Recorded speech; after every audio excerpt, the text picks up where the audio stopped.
ಮಹಿಷಾಸುರನ ಮಹಿಷ್ಮತಿ ಪಟ್ಟಣ ಕೊಂಟಾಳ ಘಟನೆ ಏನಾಗೈತಿ ಅಂತ ಕೇಳಿದ್ರೆ ಈ ಬ್ರಹ್ಮಾಂಡ ಎಲ್ಲ ಹುಡಿಯಾಗಿ ಧೂಳು ಎದ್ದದ.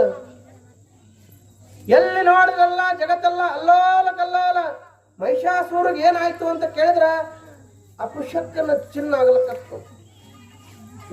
ನೀವು ಅಂತೀರಿಲ್ಲ ಮನೆ ಮುಂದದು ಬಂದು ಅದೇನದು ಅದ್ಯಾವ್ದು ಪಕ್ಷಿ ಅದು ಹಾಲಕ್ಕೆ ಒಂದೊಂದೊಂದು ಪಕ್ಷಿ ಹಾಲಕ್ಕಿ ಗೂಗಿ ಅವೆಲ್ಲ ಒದರಾಣ ಕೂಗಾಣ ಒಂದೊಂದು ಪಕ್ಷಿ ಒದರದ ಕೂಡಲೇ ಒಂದು ಶುಭ ಒಂದು ಅಶುಭ ಅಂತ ಹೇಳ್ತೀರಲ್ಲ ನೀವು. ಬಳುವಂತ ಅದೊಂದು ಪಕ್ಷಿ ಅದು ಮನೆ ಒಳಗೆ ಬಂದ ಕೂಡಲೇ ಏನಾಯ್ತು ಮನಿನ ಬಳ ಹೋಗ್ತು ಅಂತಾರಲ್ಲ. ಹಂಗ ಮಹಿಷ್ಮತಿ ಪಟ್ಟಣದೊಳಗ ಮಹಿಷಾಸುರಿಗೆ ಏನಾಯ್ತು ಅಂತ ಕೇಳಿದ್ರೆ ಇಲ್ಲಿ ತನಕ ಶುಭ ಚಿಹ್ನೆಗಳು ಕಂಡಿತ್ತು. 14 ಲೋಕೆಲ್ಲ